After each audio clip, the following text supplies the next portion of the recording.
आशा करता हूं आप सब बहुत अच्छे होंगे। मेरा नाम है सिद्धांत अग्निहोत्री। स्टडी ग्लोस पे आपका बहुत बहुत स्वागत है। दोस्तों, मैं आपको ये बताना चाहता हूं कि देखिए, हूतीज ने टारगेट किया है एक शिप जो कि भारत के कोस्ट, एमवी चैम्प्लूटो नाम है। कल मैंने रेड सी क्राइसिस पे एक वीडियो लिया था और भारत के जो पोरबंदर कोस्ट है उससे बस 200 नॉटिकल माइल्स दूरी पे, यानी कि भारत के एकदम पास, ये चिंताजनक है।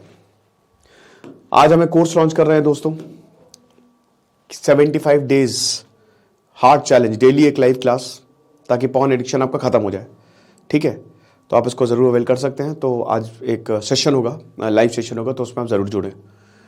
तो अब इसमें क्या है कि रेड सी में आपको पता ही है कि रेड सी का जो ये पूरा कमर्शियल लाइफलाइन है एक तरीके से दुनिया की, यहां से तेल जाता है और इधर स्विस कैनाल से होते हुए, जैसे मान लीजिए शिप अगर बाहर से आ रहे हैं, तो मैं अगर आपको यहां पे दिखा दूं कोई मैप, ये आप देख सकते हैं। ठीक है, तो जैसे मान लीजिए इंडिया है, इंडिया लगभग यहां पे, ये गुजरात कोस्ट पे ही हमला हुआ है, ड्रोन लड़ा है। हालांकि जो 20 इंडियंस है they are safe, totally safe, लेकिन जो ऑटोमेटेड सिस्टम है उनका एकदम ऑफ हो गया और उसके बाद सिस्टम गया। लेकिन डरने की कोई बात नहीं है, क्योंकि जो इंडियंस एक तो सेफ है, और सेकेंडली यहां पे ड्रोन से अटैक हुआ है। अब इंडियन कोस्ट गार्ड ने भी तुरंत एक्शन में आई। इससे पहले ऑपरेशन सी गार्जियन ऑलरेडी चलाया गया है, बहुत सारे देश मिलकर साथ में इस पूरे एरिया को प्रोटेक्ट कर रहे हैं। तो ये आपका पूरा रेड सी है। अब यहां से देखिए, यहां कोई शिप आ रहा है तो इधर से, और ये स्विस कैनाल से होते हुए पूरा मेडिटेरेनियन रीजन, यानी कि पूरा यूरोप में वो चला जाएगा, है ना। ये पूरा मेडिटेरेनियन सी है तो पूरा यूरोप में चला जाएगा। यहां से भी पूरा गल्फ लेते हुए शिप आ रहे, तो यहां से, तो आप ये समझ सकते हो कि तेल के लिए तो it is very very important, और तेल के लिए दैट इज लाइफ लाइन। तो इसीलिए ये डर है कि कहीं ऐसा ना हो कि तेल के प्राइसेस ऊपर चले जाएं। अब यमन में चल रहा है सिविल वॉर, आपको पता ही है, सना, यहां पे हूतीज का राज है। हूतीज को ईरान बैक करता है, कल मैंने आपको बताया था। तो हूतीज ने बोला है कि कोई भी शिप अगर इजराइल से लिंक्ड है तो हम उस पर हमला करेंगे, चाहे जो भी हो जाए। कोई भी शिप अगर इजराइल से हमको जरा सा भी उसका लिंक मिला, जिसमें चाहे भारतीय हो ना हो, हम हमला करेंगे। क्योंकि आपको पता है, बट लगभग 2.5 महीने के करीब हो गए हैं और अभी तक वॉर खत्म हुआ नहीं है। अक्टूबर से शुरू हुआ वॉर, ये अभी तक चलता ही जा रहा है और खत्म भी नहीं होने वाला है, ऐसा लग रहा है। ये चलता ही जाएगा। हालांकि जो गाजा स्ट्रिप है उस पर ऑलरेडी इजराइल की फोर्सेज जो है वो घुस चुकी हैं। तो ये एक बहुत बड़ी दिक्कत है। तो इसीलिए अब मान लीजिए अगर यहां पे ब्लॉकेड रख दिया तो प्रॉब्लम हो जाएगी। हालांकि भारत ने, देखिए, भारत की शिप पे हमला क्यों हुआ? क्या भारत का दुश्मन है यमन? एक चीज समझिए, थोड़ा सा डायनेमिक समझिए। इंडिया जो है ना,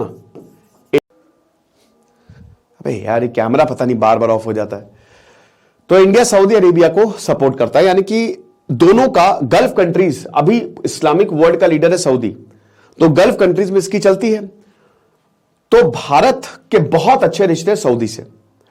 यमन में सऊदी जो है वो यमनीज गवर्नमेंट को सपोर्ट कर रहे हैं, है ना। अब इनके खिलाफ खड़े हूतीस, और हूतीस को सपोर्ट कर रहा है ईरान, क्योंकि ये शियाइट्स है।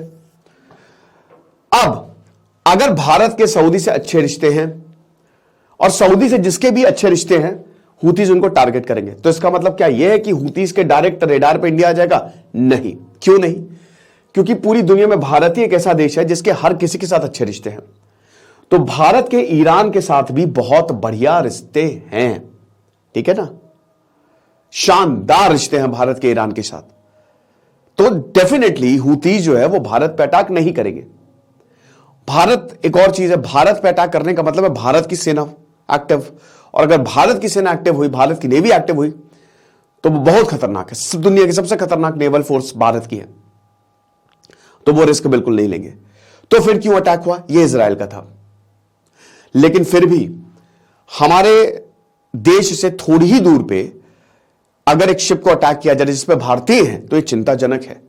अब इसका मतलब ये समझ में आ गया है कि इजराइल हमास के वॉर की बात है, क्योंकि भारत ने, और देखिए भारत पैलेस्तीन को भी सपोर्ट कर रहा है, ठीक है, हर कोई पैलेस्तीन को, अब भारत का ज्यादा सपोर्ट पैलेस्तीन की तरफ हो गया है, ठीक है। तो इस पर्पस से भी हूतीस को भारत पे तो हमला करना नहीं चाहिए। या भारत के शिप पे हमला नहीं करना चाहिए, बट एक चीज उन्होंने ये समझ लिया कि अगर कोई भी शिप इजराइल से लिंक्ड हो तो हमला करेंगे। अब चाहे उसमें भारतीय हो चाहे ना हो, बट हमला होके रहेगा। और वैसे भी हुती जो है इसमें बहुत सारे आतंकवादी है, तो किसी के सगे तो होते नहीं है। ऊपर से सऊदी अरब की भी ये जो यमन सिविल वॉर में शामिल है, बहुत ज्यादा हत्याकांड पे इनके ऊपर आरोप लगते हैं। तो this is getting very very dirty. और थोड़ी सी चिंता की बात यह है कि भारत के बिल्कुल बगल में हुआ है, ड्रोन से हमला हुआ है। इसका मतलब यह भी है कि अब एडवांस्ड वेपन का भी यूज हो रहा है। और हुती जब से वॉर हुआ है वो शुरू से ही कह रहे कि भैया हम तो इतना समझ लो कि अगर तुमने कुछ किया तो हम तो पैलेस्तीन के साथ खड़े होंगे और हम इस वॉर में कूद जाएंगे, राइट।